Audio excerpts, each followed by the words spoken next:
Kambuni 10 cia kamari harĩ 27 iria irahingĩtwo nĩ thirikari nĩ hingĩtie mawatho ma rũhonge rwa igoti gũkũ bũrũri-inĩ na iratanywo gũkorwo igĩthiĩ na mbere na mĩhang'o yacio ica ikuhĩ. Kambuni ya Betway, Odibet, Betibos na ingĩ 7 nĩ imwe cia iria irakorirwo ikĩhingia mawatho macio na iratanywo gũkorwo igĩcokereria ica ikuhĩ. Ũhoro ũyũ ũkĩte o rĩrĩ mũikarĩri gĩtĩ kĩama-inĩ kĩa mũbira gũkũ bũrũri-inĩ FKF nĩwe Nick Mwendwa akaire thirikari kũregaregeria mĩkwa harĩ kambuni cia kamari, kuona atĩ rũhonge rwa mũbira nĩruo rũkũhutio makĩria kambuni ici ingĩrũgamia mĩhang'o yacio bũrũri-inĩ. We are on the verge of losing $6 million into football.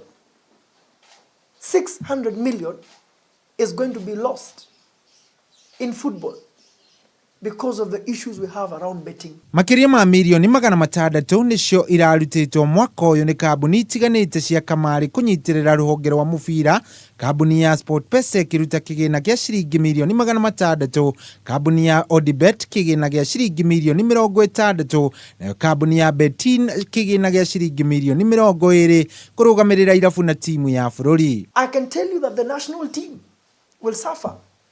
I can tell you that the big matches we have seen being conducted locally, including Everton, Kariobangi Sharks that were there, will not be able to take place. Kambuni cia kamari ikoretwo ciongererekete na gĩkĩro kĩnene gũkũ bũrũri-inĩ ica ikuhĩ, ũndũ ũrĩa wonete gĩcunjĩ kĩnene kĩa mbeũ njĩthĩ gĩkĩiyũkia ũthĩ ũyũ, na ũguo kũrehera kambuni ici faida ya gĩcunjĩ kĩnene.